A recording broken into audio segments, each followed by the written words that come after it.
ഭാരതത്തിൽ ഇന്ന് മതപരിവർത്തനം തകൃതിയായി നടക്കുന്ന കാലമാണ്. എന്നാൽ ഹിന്ദു സമൂഹം എന്തുകൊണ്ടാണ് ഇതിനെ എതിർക്കുന്നത് എന്ന് ഓരോ ഹിന്ദുവും ഒന്ന് ചിന്തിക്കേണ്ട ഒരു വിഷയമാണ്.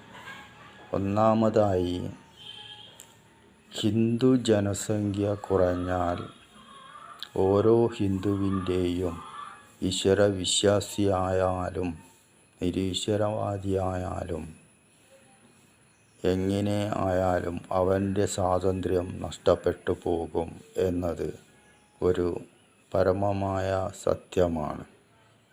ഹിന്ദു ഭൂരിപക്ഷം എന്ന് നഷ്ടപ്പെടുന്നുവോ അന്ന് ഓരോ ഹിന്ദുവിൻ്റെയും കുടുംബത്തിൻ്റെയും സ്വാതന്ത്ര്യവും സംസ്കാരവും നഷ്ടപ്പെടും.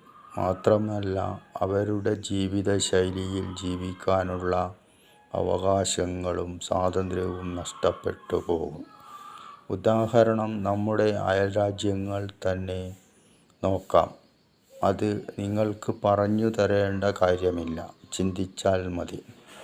അതുകൊണ്ടു തന്നെ ഹിന്ദു സമൂഹം നഖശിഖാന്തം എതിർക്കേണ്ട സർവശക്തിയും ഉപയോഗിച്ച് എതിർത്ത് തോൽപ്പിക്കേണ്ട ഒരു വിഷയമാണ് മതപരിവർത്തനം.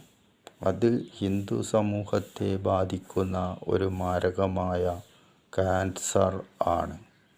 അതിനെതിരെ ഓരോ ഹിന്ദുവും ബോധവൽക്കരണം സ്വന്തം സമൂഹത്തിൽ നടത്തേണ്ടതുണ്ട്.